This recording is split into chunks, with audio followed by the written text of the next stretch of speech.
Welcome into the KSL Sports Front Page Labor Day edition. Trevor Allen alongside Cougar Sports Saturday host Matt Baiamonte. The front page is brought to you by University Federal Credit Union. Matt, it's game day. Wow. Are you ready to go?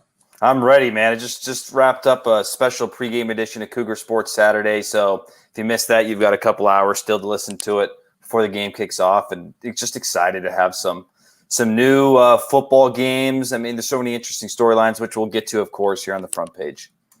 So obviously it's a special day for you and for Mitch and for all the BYU fans out there, not so much for Utah fans. Just want to point that out there, and people who cover the Utes like me. But it's still great to have college football, period. I know that nationally this game has been heavily promoted, but of what hasn't been promoted is a guy by the name of Jimmer Fredette, who just announced that he is going back to Shanghai to play for the Sharks. And this is a place where he has become a superstar, and he's probably played some of his best basketball overseas with the Shanghai Sharks. I mean, were you shocked when you heard that Jimmer's going back to Shanghai? No, I wasn't shocked. Once that deal ended in Greece, I figured there's just not a lot of time left in Jimmer's career. And like you said, Trevor, where he had the most success was in Shanghai. So why not go back there, organization you're comfortable with, and play a few more years doing what you love. So I think it's a great fit. It's nice that we don't have to keep this is the NBA happening storyline. He's just going to do China probably a couple more seasons and call it a career, which is it a disappointment? Maybe, probably. I mean, it would have been nice if he had a nice NBA career, but in terms of just being able to play basketball for the better part of a decade, I mean, that's still a successful career for Jimmer Fredette. Obviously, being the 10th overall pick in his draft class, it didn't pan out. But the thing is, it's not all Jimmer's fault. I mean, a lot of the criticism going into that draft was Jimmer's size, because Jimmer had the size of an NBA point guard. But the thing is, he wasn't a point guard. He's a guy who would shoot the ball a lot, and I mean a lot. And he was really good at scoring the basketball. So he was more supposed to be that two guard. Just his size never translated. His defense wasn't up to par for it. But there's no shame in going overseas to where if he was a superstar in China, it didn't work out in Greece because of the pandemic. So the owner, because Jimmer's contract cost too much, they waived the contract. And then he ended up becoming a free agent. And now he's going back to Shanghai where he'll dominate again. He'll probably score another 70 points in a game again. Right. But he's going to make a lot of money and can really, be there for his family when it's all said and done. And, as you said, 2 or 3 years, I still think it would be a great career, even though it didn't pan out in the NBA. Just some of it is he just wasn't tall enough and his defense wasn't up to par, but he also wasn't that, type of point guard, because you really couldn't have Jimmer change his game. His game is to score. He is a guy who could fill it up, and when he's hot, get out of the way, give him the rock, and you're going to win basketball games. But the thing is that you really couldn't ask him to come into the NBA and say, okay, you got to now be a point guard, because he didn't do that in college. He didn't do that at the high school level. He scored the ball, and that was his main thing, and you really couldn't change that when you go into the NBA. Yeah, he did play point guard at BYU, but it was more in a scoring role. Yeah. I do think there could have been a world, Trevor, in which he did have an NBA career as a backup point guard. He just never found the right system where a coach would let him have the basketball, because he's not JJ Redick, and he was never going to be that. And when they asked him to be that type of player, that's not what he did at BYU. He had the ball in his hands and would come off pick and rolls and shoot threes. That never happened in the NBA, and that's fine. And now he'll go finish out his career in China probably. And like you said, I think he'll be the face of the league. A lot of people will want to watch him play, and that's a good way to finish your career overseas. And, the main thing, too, to take away from this is that Jimmer's had chances. I mean, and a lot of it is not his fault. It's just he's going to teams that are kind of stacked at the guard positions. I mean, people were saying, okay, when Jimmer signed with San Antonio, they're like, okay, if Jimmer can't get it done under Greg Popovich, he can't get it done, period. It just didn't seem to pan out that way, and I think it was a really tough spot for him. Yeah. But everyone's going to enjoy keeping tabs on Jimmer as he plays in China. I'm sure he's just going to light him up just like he has been, because it's a little bit of a lower competitive league, but it's still pro basketball. And people are there to see Jimmer drop 100 points in the game. That's really all it is. No doubt about it. Good on Jimmer. Now, that is going to have a major impact on the college football landscape when it comes to when it comes back as far as the Pac-12 goes. Is former Desert Hills star Penei Sewell, who is the star O-lineman. He won the Outland Trophy last year. He has decided to opt out of Oregon season whenever that happens, whether it's in January or in a couple months from now.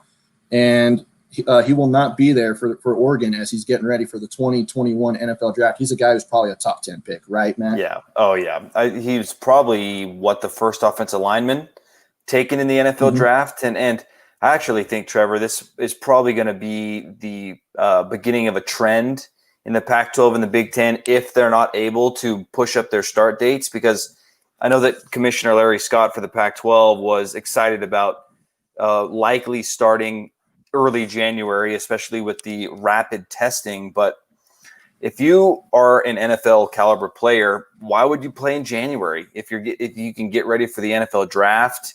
Because January and February is individual training where you go off and do your own thing and get your best combine numbers that you can possibly put up to improve your draft stock. So anyone that is NFL caliber, I think, will likely go this route unless the start of the season gets bumped up for the Pac-12 and the Big Ten. So it's a bummer for the Pac-12 to lose one of your best players. I mean, it's probably great for Utah fans and teams that will be playing Oregon, but it's a bummer for the conference as a whole because Sewell and maybe a few other top first, second, third round draft picks may go down this path and forego playing and getting ready for the NFL draft. I know that there's a couple of others. I know that there was a star DB for Cal who just opted out as well. And I know that there's been a couple of players down with the Arizona Wildcats who entered the transfer portal. One went to Texas, one went to Tech. And you're really going to see that, as you said. But the thing is, for Utah, you're not going to – none of these guys are really NFL caliber guys, or at least guys that haven't shown it yet. Because, not first-round guys. Yeah, definitely not first-round guys. They're probably going to be drafted. But the thing is, it's a very young team for Utah. Jake Bentley is the star quarterback, or is one of the starting quarterbacks, could be. It depends on how it pans out with Cam Rising. But the thing is that in his senior year, he has one more year to show that he could play in the NFL. I just don't know if he's an NFL-type guy. I have to see what he does for Utah this year. But he's not a guy who can really opt out. And then the only other two guys I could see – or three guys, who could potentially at least skip their senior year because they're juniors coming up in this season, is Brant Keithy, Mika Tafua, and Devin Lloyd. Those are the three guys. They'll probably get at least a sniff in the NFL, but I think that they're going to be guys who are going to be staying for their senior year, so that this isn't going to really impact them as much. Yeah. If you're on the fringe, you need to play. It's hard to forego because that additional season of tape could be the difference between being a late round pick and a mid round pick. We've seen that a lot of times in the NFL, Trevor, where a guy greatly improves his draft stock from sophomore to junior year or junior to senior season. And I think that's one of the reasons why, as we get ready for BYU and Navy here in a couple hours, I think that's one of the reasons a lot of coaches in these other conferences have been pushing to play, because they realize how valuable this is for their players. They need a season in order to fulfill their dreams. And so you can't blame conferences for sitting or for playing. I see both sides of it. And for the Pac-12, hopefully they can start sooner rather than later. So some of those guys you mentioned have that opportunity to put more game film on tape for the NFL. All right, now we're done with the Jimmer, Penei Sewell stuff. Now let's spend the rest of the front page breaking down BYU Navy coming up at 6 o'clock, national television, Monday Night Football, season opener. And your co-host on Cougar Sports Saturday, Mitch Harper, is on the grounds in Maryland getting ready for this game, and he's actually been doing a great job getting you all covered, as well as Matt, getting everyone ready for this game. And there's going to be a lot of eyes on this game, Matt. What do you see coming in, especially because it's been heavily promoted on national TV? I mean, I've been watching the NBA playoffs, and almost every other quarter there's always a promo about BYU Navy coming up on the networks. I mean, do you really see a lot of eyes on this game, especially because all the big boys, as far as Power 5 conferences who are still going to play, they're not playing until the end of the month. But BYU Navy, those are two big names in college football. I think this will be the most watched BYU football game ever in the history of BYU football. Here's a bold take for you here on the front page. But when you think about the promotions, you think about the anticipation, because the pandemic has spanned multiple sports. And I think, at least for me, I don't know how you feel, Trevor, but in the back of my mind, I'm like, the NCAA tournament's canceled. The NBA, the bubble. There's still going to be college football. And football is still king in America. And because this is the first actual interesting matchup, no offense to SMU and Texas State, which was actually a sneaky good game the other day, but this is the first. I don't think anybody's really, going to be all that hurt by that comment, to be honest with you. But this is the first matchup, Trevor, amidst the pandemic, where you're like, I know who Navy is, and I know who BYU is, and I think that's going to draw in a lot of sports fans. And then throw in just look at the state of Utah. No Utah football, no Utah State football, no Dixie State football. I got to imagine a lot of those fans are going to watch this game too, whether they're rooting for or against BYU. I just think that because it's the only game and it's the first game of the college football season that quote unquote matters, I think the eyeballs are going to be huge on this game. And that's what makes it such a unique opportunity for BYU football is if they can come out and play a good football game and Zach Wilson looks good, you got Kirk Herbstreit on the call, you're going to be the talk of the town for several days in college football. That would never happen in a normal regular season. And so it's a huge opportunity for BYU. I'm kind of bummed that you just had to bring up again that Utah is not playing. I'm just saying that again. I'm bummed too. I mean, I don't root for Utah, but college football and sports are just better when everyone's playing. I mean, I take no satisfaction in teams not playing. I wish everyone was playing. I wish everyone was playing big football. I mean, it's like we missed out on Oregon, Ohio State, Trevor, a couple of days ago. That was a huge game. Washington, Michigan, USC, Alabama. I don't take any satisfaction in that. I would have loved to watch all of those games. This hurts. I know. This hurts. But BYU is playing. But the thing is, this is going to be really weird, Matt, because there's not going to be any fans allowed. Even their student section did not get approved to be at this game. Mitch can only go into the stands during pregame, but then after that, he's got to go up to the box. And really, I mean, they're obviously taking all the proper precautions, but how weird is this game going to be without fans? It's going to be weird. And the coaches and players, we've been hearing all fall camp, Trevor have said, we're not worried about it.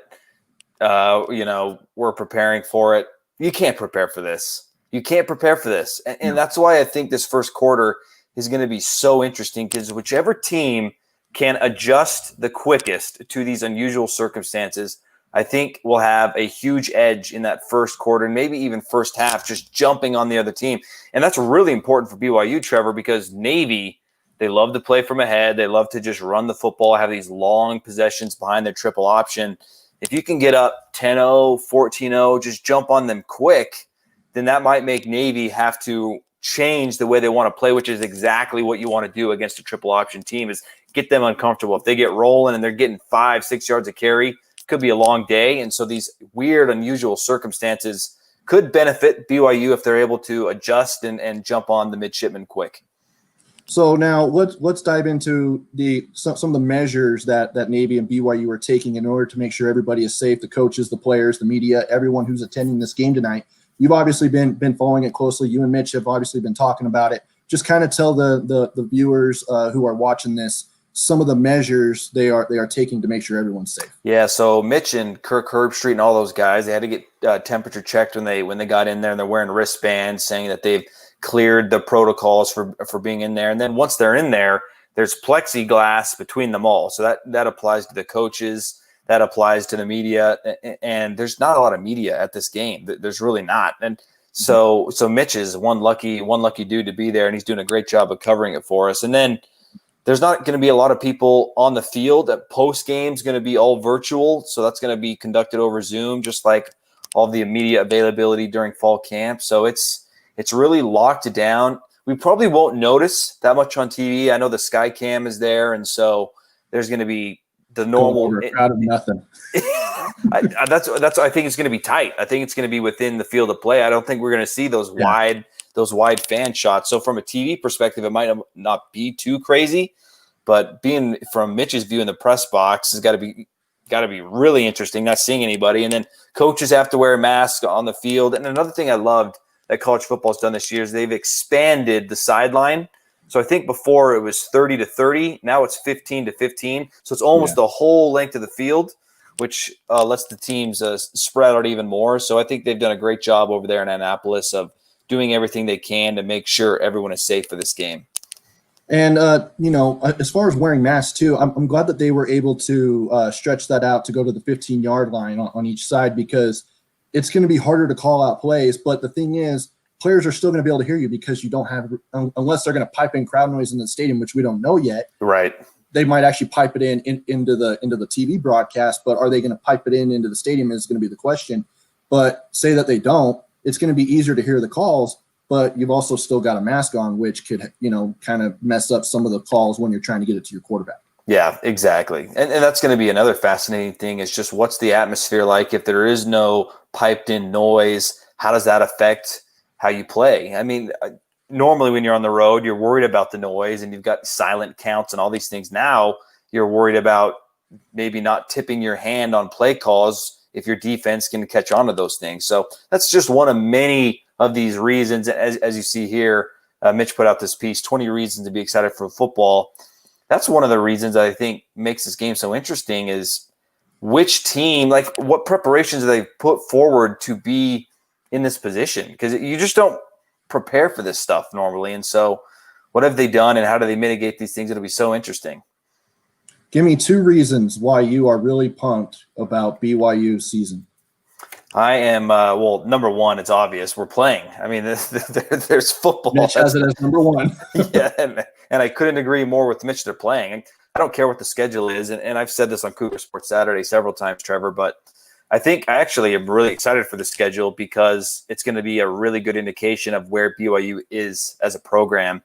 They should win all their games. I mean, if they go 7-1, okay. If they lose to the Navy, if they lose the Navy in a close game, or they go to Houston, which is now a road game, and it's close, okay, I'm okay with that. But if they go 5-3 against this schedule, then there's issues with the program that need to be remedied because you can't compete at the level that even Utah is playing on if you can't take care of business against these lower level G5 teams. And so the fact that they're playing is one thing I'm excited about. And then number 2, I'm really excited about Zach Wilson in the quarterback position. Everyone says he was phenomenal in fall camp. He outright won the job. Well, what does that mean? Because Zach Wilson has always shown those flashes of brilliance, but now can he be consistent? That's something that's held him back and held back the program. And so I'm excited to see what kind of steps he'll take forward as a junior. Now, on that note, someone that everyone was really looking forward to. He was supposed to have a big year and then go off in the NFL because he chose to come back for senior year, but then ended up having his season ended early because of injury, and that is Matt Bushman. He's a guy who is a walking 80, 90-yard target. Now you don't have that. Where does BYU turn now as far as potential playmakers going into this game? Well, I think the easy guy to talk about is Isaac Rex because he's just the next man up. But I don't think you're going to see Isaac Rex in the Matt Bushman role. I don't think that's fair to Isaac Rex to ask him to do the same things that Matt Bushman was expected to do. I think the 2 guys who will see an increased workload is Neil Pau'u and Gunnar Romney at wide receiver. I think that wide receiver group, which was not going to be the focus with Matt Bushman on the field, it was going to be Matt Bushman first, probably the running game, and then get it to the wide receivers. And now it's probably the wide receivers have to fill that spot in terms of that top target group for Zach Wilson in the passing game. And so keep an eye on Neil Pau'u and Gunnar Romney. Curious to see how both of those guys play tonight. And then those who are tuning in that don't really know Navy too much, I know that you guys have been diving into this since the game's been announced. Tell people about Navy. Navy, I mean, triple option's a no-brainer. They're replacing maybe their best quarterback of all time, Malcolm Perry. He's with the Miami Dolphins now. Over 2,100 rushing yards last season, Trevor. He was one of the best rushing quarterbacks in the country, and dare I say, in the history of college football. He's replaced, and so they have a new starting quarterback. This will be his first game starting. a lot of people thought that last year's backup Perry Olsen was going to be the starter, but he got beat out by Dalen Morris, a senior quarterback. He has a good arm. It's taken him a while to get up to speed in the running game, so he's an inexperienced, albeit senior quarterback that will be taking snaps. And Navy's defense is probably their hallmark. They have an NFL linebacker in Diego Fagot. He is legit at a middle linebacker. Like I said, an NFL caliber guy. It's going to be interesting to see how this BYU running game is going to be able to run the football against Navy, because they're just a really good rush defense, a top 25 type defense, really good at keeping people out of the end zone.